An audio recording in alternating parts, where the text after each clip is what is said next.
Queridos hermanos y hermanas, hace algunos años vino a Panamá uno de los más encumbrados maestros de la meditación trascendental. Su presencia en Panamá fue grandemente publicitada.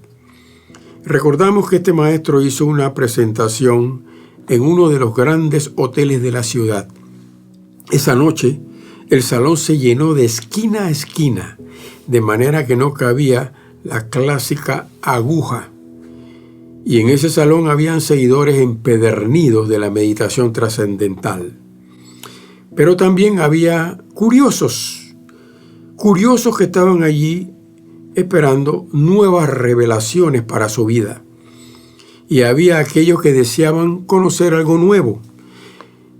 Y esa noche se cumplía nuevamente lo profetizado por Pablo en 2 Timoteo 4:3.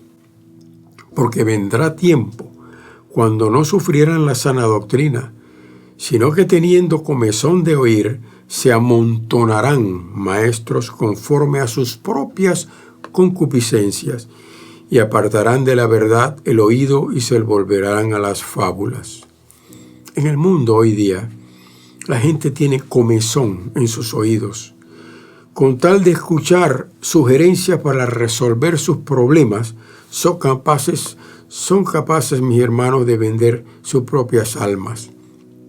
No es casualidad de que todas estas visitas de falsos profetas y maestros traigan y atraigan tanta gente con comezón de oír. En otra carta a Timoteo, Pablo nos habla de la consecuencia de esa conducta cuando nos dice en su primera carta a Timoteo 4:1, pero el Espíritu dice claramente que en los postreros tiempos algunos apostatarán de la fe, escuchando espíritus engañadores y doctrinas de demonios. Quisiera abordarles el tema, la urgencia de enraizar la palabra en nuestro corazón. Preguntémonos, ¿qué caracteriza al mundo? El mundo escucha solo lo que quiere escuchar. En el mundo hay mucha gente que quiere oír, pero quiere oír solo lo que les trae alivio para sus sentidos. Ellos quieren oír solo lo que les conviene.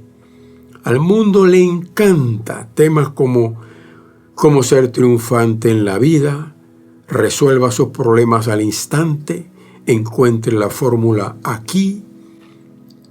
Es que a la gente le gusta oír, pero no le gusta escuchar. El lema del mundo es, dime lo que yo necesito oír para resolver mi problema. No me digas lo que verdaderamente debo escuchar.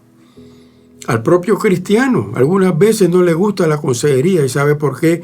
Porque no le gusta que le corrijan. El Señor mismo vivió esta experiencia del mundo. Mientras desarrollaba su ministerio aquí en la tierra, sufrió muchas burlas y este tipo de comentarios. Muy pocos decían, jamás hombre alguno ha hablado como este hombre. Otros se apartaron de él porque no soportaban la verdad. Hermanos, hermanas, no es fácil para el incrédulo y algunas veces para el cristiano, no es fácil entender que la verdad de Dios es como un medicamento. Al inicio nos incomoda o no nos sabe bien, pero al final nos da salud y vida. Hermano, hermana, gloríese en el Señor, porque tenemos la capacidad espiritual.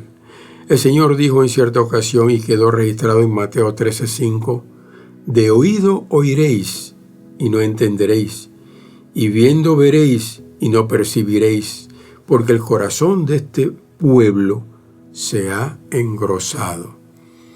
El Señor, habiendo discernido la dureza de corazón entre sus discípulos, dijo, haced que os penetren bien en los oídos estas palabras.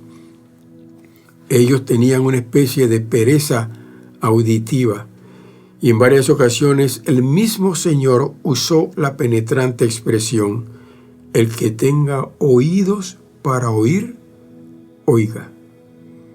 La parábola de los dos hijos que está en Mateo capítulo 21, 28 al 31, nos enseña muchas cosas.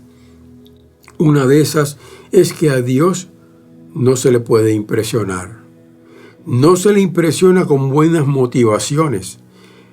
El Hijo que hizo la voluntad de Dios fue aquel que, arrepentido de su primera actitud, cumplió con el pedido del Padre. Tener oídos para las cosas de Dios implica darse la oportunidad para reflexionar sobre nuestra conducta. Muchas veces el impulso nos hace actuar de manera superficial y vana. Aunque nuestra primera impresión sea de desobediencia, siempre el Señor nos da la oportunidad de reflexionar y cambiar.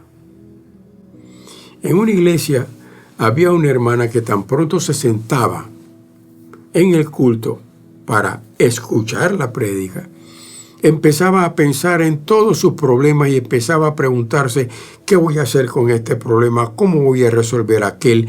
¿Qué voy a hacer con aquel otro problema? Por 15 años estuvo en la iglesia y nunca escuchó un sermón completo. Nunca creció. Nunca dejó que la semilla germinara en su corazón. Y cuando vino la primera tentación seria, la semilla murió y no lo soportó. Un terreno poco profundo no tiene humedad. No hay suficiente agua en él porque no deja que el Espíritu Santo lo mantenga húmedo. Y así sucede con la persona y las personas que creen que el cristianismo es emoción y sentimiento. El cristiano que vive en pedregales vive de impulsos, vive emocionado, vive exaltado y confunde esto con el gozo del Señor. Aún puede estar lo suficientemente emocionado para derramar lágrimas, pero una vez el encanto ha disminuido, su fe empieza a desvanecerse y vuelve a su anterior vida. En una iglesia invitaron a un predicador extranjero y una dama en aquella iglesia estuvo tan atenta al sermón que al terminar el predicador, ella se desmayó y cayó al piso. Cuando el predicador visitante, preocupado, se acercó a ella, uno de los diáconos, llamándolo aparte, le dijo en tono muy bajo: no se preocupe, ella hace esto siempre. En el intervalo entre los ataques, ella vuelve a su vieja vida. Un corazón de pedregales.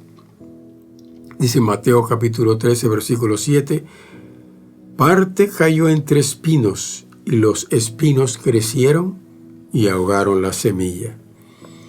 El Señor fue claro cuando explicó qué eran los espinos: el afán de este siglo, el engaño de las riquezas, los placeres de la vida. La tierra llena de espinos es una amenaza seria para el crecimiento de cualquier planta.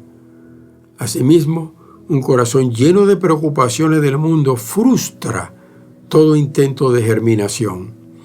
Un corazón lleno de afán y de preocupaciones no tiene lugar para la meditación calmada y seria.